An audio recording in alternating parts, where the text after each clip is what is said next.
থেকে উঠতে হয় 6টায়, তারপরে রিক্সা পাওয়া যায় না, এদিকে হাঁটতে হয়, রিক্সা স্ট্যান্ড পর্যন্ত হাইটে গিয়ে তারপর রিক্সা ধরতে হয়। কৃষকরে যত ঠকানো যায় ব্যবসায়ীকে তত লাভ। দাদা আমরা তো আর কৃষক না, এসব নিয়ে আমাকে চিন্তা করে লাভ নাই। জান বাইরে যে আমার, আর সে এক পাতিলের সংসার মারায়। এক পাতিলের সংসার। সাত সকালে ঘুম থেকে উঠে অফিসের জন্য রেডি হতে হয়। 9টায় অফিস আমার, কিন্তু আমার সকাল 7টার মধ্যে রেডি হয়ে যেতে হয়, 7টায় বেরিয়ে যায় বাড়ি থেকে। সেটা তো হবেই। কতবার করে তো তোমাকে বললাম যে অফিসের কাছাকাছি একটা বাসা নাও। আব্বা আম্মার কাছাকাছি থাকলে তো অনেক ধরনের সুবিধাও আমরা পাইতাম, তাই না? এ কথা শুনবে, সে শুনবে, শোনার মতো লোক সে, নিজে যেটা বুঝে সেটাই তো করবে, ধরেও না মরলে বাঁচবে। আর কি বলতেছো এসব আবল তাবল কথা? সুখে বলতেছে, আমার মনের মধ্যে অনেক সুখ না, আর বলতেছে আবল তাবল কথা বলতেছে। আচ্ছা একবার একটু ভালোভাবে বুঝায় বলো, আমার মনে হয় যে সে তোমার প্রবলেমটা ফিল করতে পারে। কচু ফিল করবে, ওই মালই নাও। খারাপ করতেছো কেন? এগুলো শুনলে মেজাজ গরম হয়। তার সম্পর্কে সেরকমই বলা উচিত। আচ্ছা ঠিক আছে যাও, তোমার কিচ্ছু বলতে হবে না তাকে। অবশ্যই বলবো, আমি বলবো না কেন? উল্টাপাল্টা কিছু বললেই ইচ্ছা মতো জেনে দেবো এবার। না না খবরদার, তুমি কিন্তু দাদার সাথে কোনো ধরনের বেয়াদবি করবে না। উনি পুরনো মানুষ, একটু পুরনো ধ্যান ধারণা নিয়ে আসেন, এই তো। থাকুক, তার পুরনো ধ্যান ধারণা নিয়ে এসে থাকুক, আরেকজনের উপর চাপায় কেন? চাইলে কি এখন বাস ট্রেন তুলে দিয়ে গরুর গাড়ি রাস্তা নামে দিতে পারবে সে? নিজে যেটা বুঝে সেইটাই করতে হবে। আমার অবস্থাটা কি সেটা তো ফিল করতে পারে না। 7টায় বাসা থেকে বেরোতে হয়, ঘুম থেকে উঠতে হয় 6টায়, তারপরে রিক্সা পাওয়া যায় না, এদিকে হাঁটতে হয়, রিক্সা স্ট্যান্ড পর্যন্ত হাইটে গিয়ে তারপর রিক্সা ধরতে হয়। সেই রিক্সা করে বাস স্ট্যান্ড, বাস ভর্তি মানুষজন, দাঁড়ানোর জায়গা নাই, জামা কাপড় ইস্ত্রি নষ্ট হয়ে যায়। অফিসে গিয়ে যখন পৌঁছায় মানুষজন বলে যে ভাই মটকার ভিতর থেকে শার্ট বের করে তারপর করছেন, আমার তখন বলতে ইচ্ছা করে যে না, আমি নিজেই মটকার ভিতরে বাস করি। এখানে জান বাইরে যে আমার, আর সে এক পাতিলের সংসার মারায়। হয়েছে, সকাল সকাল এত মুখ খারাপ করা লাগবে না।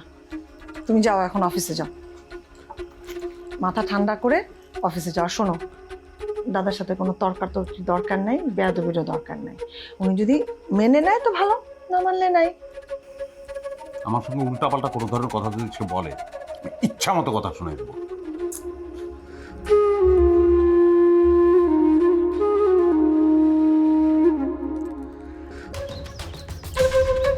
সবাই কি ঘুম থেকে উঠছে?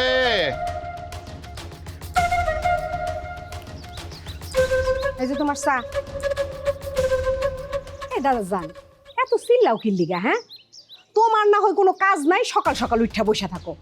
বাড়ির সবাই তো কাজ করে, সারাদিন পরিশ্রম করে সবাই একটু ঘুমায়, সকালে উঠতে দেরি হয় না? কি হইলো, চুপ করে বসে আছো কেন? চায় চুমুকটা দেখো চিনি ঠিক আছে কিনা।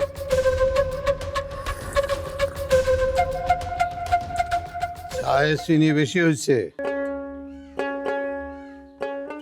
এই খারা, মতলব হাজি তোর জন্য একটা সম্বন্ধ আনছে। আরেকটারে মারতে চাও? সংসার করতে হইব না তোর? দিছিলা তো বিয়া, একবার না দুইবার। দুইটা স্বামী মইরা গেছে। এখন আমার গ্রামের মানুষ কয় আমি নাকি বিষ কন্যা, আমার নিঃশ্বাসে নাকি বিষ আছে, আমার কাছে যে আইব সেই মরবো। এইভাবেই থাকবি? বাদ দাও তো দাদা যান, চা খাও। আসসালামু আলাইকুম। ওই যাস? হারান ব্যাপারের বাড়ি যাই, ধানটা বেচে ভালাই, যদি না নেয় তাহলে হাটে নিয়ে যাবো। ধান কি আজই বেচবি? হ দাদা, বেচে ভালানি ভালো, যে কোনো সময় দাম কমে যেতে পারে। দাম কত উঠছে?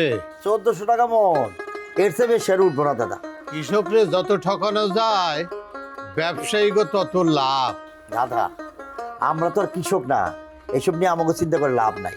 হারান ব্যাপারীর কাছে না বেচা হাটে বেচান যায় না?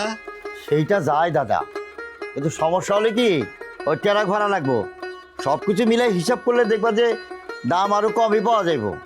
আরো অনেক ভেজাল আছে দাদা। হারান একটা বদমাস। আরে আমার লোক আর কি বদমাশি করবো, বড় জোর দামটাও কমাই দিতে পারে। যদি দামটা কমাই দেয় তাহলে আর বেসব না ওর কাছে, তাহলে তো হয়ে গেল। ঠিক আছে, যা। আসি তাহলে, আসসালামু আলাইকুম দাদা।